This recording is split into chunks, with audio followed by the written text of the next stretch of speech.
আমি রাষ্ট্রপতি হিসাবে কি বক্তব্য দেব জানি না, কোথায় কোনো ভুল হয়ে গেলে আপনারা ক্ষমা করবেন।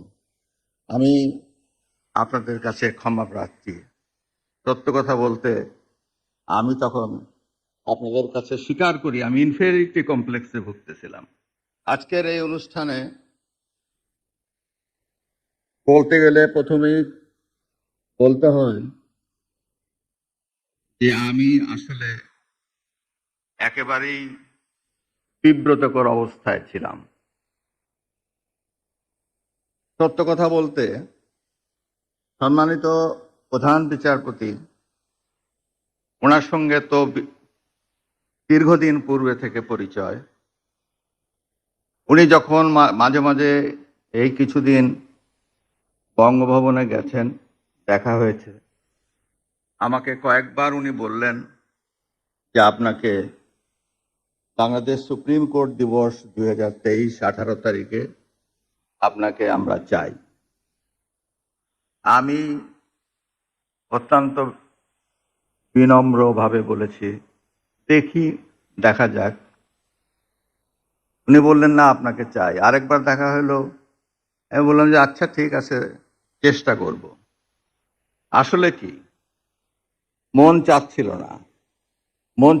না এই কারণে যে আমি তো রাষ্ট্রপতি ঠিকই, কিন্তু দুদিন আগেই তো আমি এই সুপ্রিম কোর্টের এই বারান্দায় দৌড়াদৌড়ি করেছি গাউন হাতে করে একজন আইনজীবী হিসাবে। আবার সেখানে আমি যাব রাষ্ট্রপতি হিসাবে, এই দিবসে আমি প্রধান অতিথি হয়ে। সত্য কথা বলতে কি একটা ইনফেরিয়রিটি কমপ্লেক্স মনের মধ্যে যাচ্ছিল। কিন্তু কদিন আগেরই তো কথা, আমার যেখানে অস্তিত্ব এইরকম, সেই জ্ঞানী গুণীদের সমাগম যেখানে হবে, যাদের চেম্বারে আমি দৌড়িয়েছি কেস নিয়ে, এখানে উপস্থিত আছেন ব্যারিস্টার আমিরুল ইসলাম সাহেব, তার কাছে দৌড়িয়েছে তার চেম্বারে, এই মামলাটি কেমন করে নেব, কি বলবো কোর্টে, একটু আমাকে বলে দেন না। যখন আইনজীবী ছিলেন জনাব শামসুদ্দিন চৌধুরী মানিক সাহেব, ওনার চেম্বারে দৌড়িয়েছি, রকুনুদ্দিন মাহমুদ সাহেবের চেম্বারে গেছি, অনেকের চেম্বারে দৌড়িয়ে বেড়াই মামলা হাতে করে নিয়ে, যে এই মামলা কিভাবে আদালতে উপস্থাপন করব। 27 বছর তো আইনজীবীদের বক্তব্য শুনেছি, আর এখন আমি নিজেই সুপ্রিম হাইকোর্টের বিভাগের আইনজীবী হিসাবে আমাকেই কোর্টে যায় ইয়োর অনার মে লর্ড বলে চাইতে হবে। এই চাওয়াটা শিখতে হবে, এই শিখলাম কদিন, আর সেখানেই যাব আমি প্রধান অতিথি হিসাবে অ্যাজ প্রেসিডেন্ট। সত্য কথা বলতে আমি তখন আপনাদের কাছে স্বীকার করি আমি ইনফেরিয়রিটি কমপ্লেক্সে ভুগতেছিলাম, কিন্তু তা হলো না। শেষ পর্যন্ত আমাকে এখানে আসতেই হলো, ঘটনাক্রমে আমাকে ইয়েস বলতেই হলো, হ্যাঁ আমি যাব। কেননা ইতিমধ্যে নির্বাচনের তফসিল ঘোষণা হয়ে গেল। নির্বাচনের তফসিল ঘোষণা হওয়ার পরে মাননীয় প্রধানমন্ত্রীর তার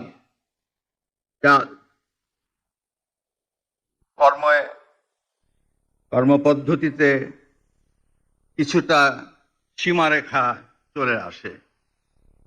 আমি ভেবেছিলাম যে গতবার যখন মাননীয় প্রধানমন্ত্রী এখানে বিশেষ অতিথি হিসাবে এসেছিলেন, প্রধান অতিথি হিসাবে এসেছিলেন, এবার তিনিই আসবেন শেষ পর্যন্ত। আমি না বলতে বলতে হয়তো মাননীয় প্রধান বিচারপতি তাকে অনুরোধ করবেন, তিনি আসবেন, কিন্তু রাজনৈতিক সীমাবদ্ধতার কারণে তিনি আসতে পারেন নাই, আর তার আসার মতো সুযোগ ছিল না। শেষ পর্যন্ত এটা আমার ঘাড়েই এসে পড়ল, আমি আপনাদের মাঝে এসে উপস্থিত হলাম। আপনারা ক্ষমা করবেন, আপনারা সকলেই জ্ঞান গর্ব। আপনাদের সামনে আমি রাষ্ট্রপতি হিসাবে কি বক্তব্য দেব জানি না, কোথায় কোনো ভুল হয়ে গেলে আপনারা ক্ষমা করবেন। আমি আপনাদের কাছে ক্ষমা নিই। এমন কুসন্তান হলাম দেশের জন্য, এখন পরামর্শ যে আপনি দেশ ছেড়ে চলে যান, এই অবস্থা হলো আমার। মনে করেন আমার এই অবস্থা হয়েছে যে আমি আমি দেশেরই সন্তান, এই দেশেই থাকবো, দেশের জন্য যে কাজ করি সেটাই করব, এটা যতদিন আমি বেঁচে আছি সেটাই করে যাব। আমাকে বিভিন্ন দেশ থেকে আহ্বান জানাই, আমি যে কেন ওখানে দেশে থাকছেন। আজকেও একটা নতুন দেশ থেকে আহ্বান পেলাম, বলে আমরা সব ব্যবস্থা করে দেবো। এটা আর একটা নতুন দেশ যোগ হলো আছে। কিন্তু আপনি আপনি বাংলাদেশেই থাকতে চান, এবং আমাদের কাছে যেটি মানে আমরা সাংবাদিক হিসেবে আপনাকে প্রশ্ন করতেই হয়, আপনি দেখেছেন যে আপনার প্রতিষ্ঠিত গ্রামীণ ব্যাংকের একটি সংবাদ সম্মেলন হয়েছে, সেই গ্রামীণ ব্যাংকের সংবাদ সম্মেলন থেকে আপনার বিরুদ্ধে যে অভিযোগ করা হয়েছে সেই অভিযোগ মানি লন্ডারিং এর। সেই অভিযোগের ক্ষেত্রে বলা হয়েছে, আমি সবচেয়ে ডাকু বাংলাদেশে সবচেয়ে বড় ডাকাত দেশে, কাজে সেই হিসেবে সবাইকে জানান দেওয়া হচ্ছে, সবাই পরিচিত হয়ে আছে। আমি সবচেয়ে বড় ডাকাত, আমি সবচেয়ে সাংঘাতিক মানুষ, যে দেশের সর্বনাশ করে যাচ্ছি, সেইভাবে পরিচিত হয়েছে। আমার আপনি আমাদের একটু বলবেন যে আপনি বাংলাদেশের জন্য বা আপনার পরবর্তী লক্ষ্যগুলি কি সারা পৃথিবীর জন্য? আপনি তো শুধু বাংলাদেশ নিয়ে ভাবেন না, যে আপনি আসলে কি করতে চান বা কেমন দুনিয়া চান বা কেমন বাংলাদেশ চান, সেটা আপনার কি লক্ষ্য এই মুহূর্তে? ওই যে বললাম যে এটাই হলো আমাদের স্বপ্নের বীজতলা। যে আমাদের স্বপ্নগুলো একটা একটা আসে, একটা নতুন আইডিয়া আসে, সেটা একটা বীজতলা। এটা আমরা ট্রাই করে দেখি, একটা ছোট আকারে করি, এটা সফল হলে আর একটু বড় আকারে করি। এটা বাংলাদেশি করে একবার সফল হলে সারা দুনিয়া এটা লুপে নেয় দেওয়ার জন্য, সারা দুনিয়ার লোক এখানে আসে, আমাদের লোককে নিয়ে যায়, এইভাবে কাজকর্ম করছি। এটা আমরা একটা থাকছি বাংলাদেশে, করছি বাংলাদেশে, কিন্তু সারা দুনিয়ার লক্ষ্য আমাদের দিকে, আমরা কি করছি, কি চিন্তা করছি, কিভাবে এগুলো পরিচালনা করছি। এবং তার মধ্যে ব্যাখ্যা হিসেবে যেটা আমরা বারবার বলছি, আমরা একটা নতুন পৃথিবী গড়তে চাই। সেই পৃথিবী হচ্ছে 3 শূন্যের পৃথিবী। এটাও বহুবার বলা হয়েছে, তার উপরে বই লিখেছে 3 শূন্যের পৃথিবী কি হবে, যে জিরো কার্বন এমিশন, যেহেতু পৃথিবী ধ্বংস হয়ে যাবে এই গ্লোবাল ওয়ার্মিং এর কারণে। একে রক্ষা করতে হলে আমাদের জিরো কার্বন এমিশন অ্যাচিভ করতে হবে। কাজে এটা এমন বিশ্ব আমাদের গড়তে হবে যেটা জিরো কার্বন এমিশনের বিশ্ব হবে। জিরো ওয়েলথ কনসেন্ট্রেশন, আমরা উন্নয়ন বলছি, যে উন্নয়নের সফলতা কোটিগত মানুষের কাছে যায়। এটা শুধু বাংলাদেশে না, সারা পৃথিবীর ব্যবস্থা, যে টাকার সমস্ত টাকা কোটিগত মানুষের কাছে চলে যায়। দুনিয়ার যত সম্পদ আছে এই মুহূর্তে, তার 90% সম্পদ, যে সম্পদ, এটা হয়তো 5% লোকের কাছে।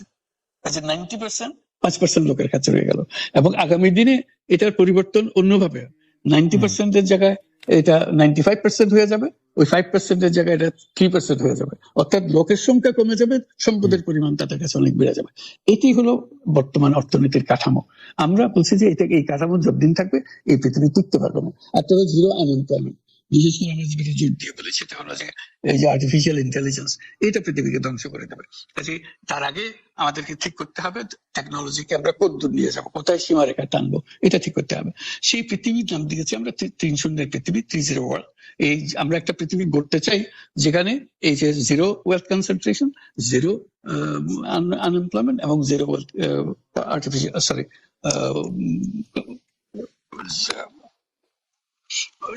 গ্লোবাল ওয়ার্মিং জিরো হবে। এটাই এই 3টা জিরোর মধ্যে আমরা থাকবো।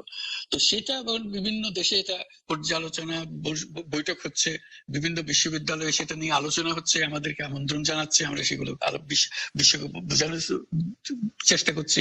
এটার বড় নিয়ামক হবে সোশ্যাল বিজনেস। এই সোশ্যাল বিজনেস এর মাধ্যমে এগুলো করা যাবে। কারণ সোশ্যাল বিজনেস সঙ্গে আসছে, সোশ্যাল বিজনেস এবং কত জায়গা থেকে কত ভিন্ন ভাবে এগুলো প্রসার করা হবে, সেটা আমাদের উপর আমাদের দায়িত্ব হয়। আমরা এগুলো ব্যাখ্যা করি, আমাদেরকে বিভিন্ন বিশ্ববিদ্যালয়ের মারফতে হয়। 107টা বিশ্ববিদ্যালয়ের এখন সোশ্যাল বিজনেস সেন্টার আছে। এটার নাম সাধারণত সোশ্যাল বিজনেস সেন্টার নামে পরিচিত। নিত্য নতুন বিশ্ববিদ্যালয়ের সঙ্গে যুক্ত আছে। সর্বশেষ যেটা কিছুদিন আগে আমরা পত্রিকায় দিয়েছিলাম, যে finance university of Russia, finance university Moscow, তারা বলছে যে আমরা এখানে সোশ্যাল বিজনেস সেন্টার করব এবং আপনাকে একটা দায়িত্ব দেব, একটা ইন্টারন্যাশনাল অ্যাডভাইজারি কমিটি আমাদেরকে বানিয়ে দেবেন এবং আপনি সারাক্ষণ এটা তদারকি করবেন। সেটা এই সপ্তাহের মধ্যে আরেকটা বৈঠক হবে, তাদের সঙ্গে জুম মিটিং হবে, যে তারা অগ্রসর হচ্ছে। অর্থাৎ এটার গতি শুধু সীমাবদ্ধ কোনো বিশেষ ধরনের কাজে না। চায়না এটার একটা অগ্রগামী দেশ, যেটাতে সোশ্যাল বিজনেস নিয়ে তারা বহু পরিমাণ মনোযোগ দিচ্ছে। কাজে এইটা দুনিয়ার ডানে বাঁয়ে উত্তর দক্ষিণে সবার কাছে আছে। কাজে সেটাকে আমরা তুলে ধরছি। এটার আমাদের বড় বক্তব্যটা হলো বর্তমান যে কাঠামোর উপরে বিশ্ব পরিচালনা হচ্ছে, সেই কাঠামো, সেই বিশ্ব, এটা আত্মঘাতী একটা বিশ্ব। এটা নিজেকে বিলুপ্ত করা ছাড়া এটার কোনো গতি নেই যে গতিতে আমরা এগোচ্ছি। কাজে এই বিলুপ্ত হওয়ার আগে যদি আমরা নতুন কাঠামো করতে পারি, নতুন সভ্যতা গড়ে তোলা, এই নতুন সভ্যতা গড়ে তোলার জন্য এই সমস্ত আয়োজন হচ্ছে। সেই কারণেই এই পৃথিবীর এত ইন্টারেস্ট দেখছেন, যে আলোচনা দেখছেন, যে তারাও অনুভব করে যে এটার একটা রাস্তা বের করতে হবে। আমরা একটা রাস্তা বের করেছি, এটা তাদের কাছে সম্পূর্ণ মনে হচ্ছে নাকি আরো এডিশন দরকার হবে, কিন্তু তারা এটার মধ্যে জড়িত হতে চায়, তারা করছে। তার সঙ্গে আমরা 30 ক্লাব, আমরা বলছি যে এটা শুধু মুখে কথা বললে হবে না, এটা কার্যে পরিণত করতে হবে। পাঁচজন সদস্য নিয়ে ইয়ুথদের মধ্যে প্রচার করার, যুবকদের মধ্যে প্রচার করার জন্য 12 বছর বয়স থেকে 35 বছর বয়স পর্যন্ত, এই বয়সের মধ্যে এই যে 5 জন মিলে একটা ক্লাব করবে, 30 ক্লাব। তাদের অঙ্গীকার হবে, আমি ব্যক্তিগতভাবে কার্বন এমিশন জিরো করব, আমি ব্যক্তিগতভাবে ওয়েলথ কনসেন্ট্রেশনকে বন্ধ করব, আমি ব্যক্তিগতভাবে আনএমপ্লয়মেন্টকে বন্ধ করব। এটা ব্যক্তিগত, আমি এমন কিছু কাজ করব না যাতে এগুলো প্রসারিত হওয়ার সুযোগ পায়। কাজে 5 জনে প্রত্যেকে এটা যখন সফল করবে, তাদেরকে বলা হবে 30%। এই 5 জন যদি 30% হতে পারে এবং আরো ক্লাব যদি 30% সৃষ্টি করতে পারে, আমাদের বক্তব্য হলো তাহলে আমরা 30 বিশ্ব গড়তে পারবো। কারণ পুরো জিনিসটা সৃষ্টি করছি আমরা নিজেরাই ব্যক্তিগতভাবে। এই যে ওয়েস্ট, প্রচুর ওয়েস্ট, আমরা বর্জ্য, এই বর্জ্যতেই আমরা শেষ হয়ে যাবো। কাজে আমি বর্জ্যের আমি যদি 30 ক্লাব করি, প্রথম কাজ হলো আমি যে জিনিস আমার দরকার নেই সেই জিনিস আমি কিনবো না। কিনলে এটা ফেলে দিতে হবে, এক সময় ফেলতে হবে বর্জ্য।